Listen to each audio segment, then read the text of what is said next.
film industry is not the only place where women are harassed or are sexually misappropriated.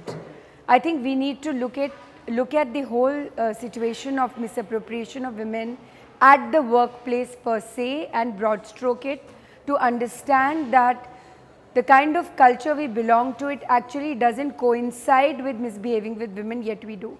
So I think if more and more women will speak about it, it's very courageous. It's a very courageous and a very empowering, narrative. But I think the narrative would only be complete if we were to also look at sensitivities around these subjects and, probably understand how to deal with these sensibilities.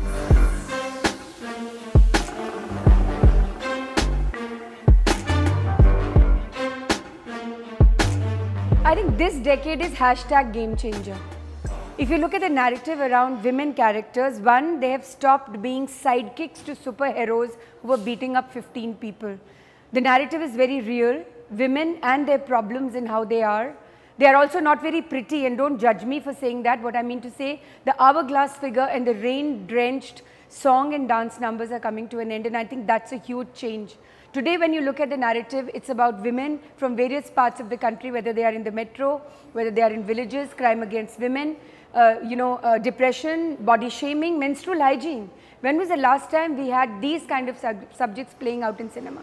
Another big change in this narrative is it was kosher to have these subjects, to have a centripetal character as a woman. It was kosher to have that narrative play out. Now, these films are also commercial successes. And I think that's the huge change. It's a very big change. We are at the cusp of an absolutely new narrative emerging as far as portrayal of women in cinema is concerned.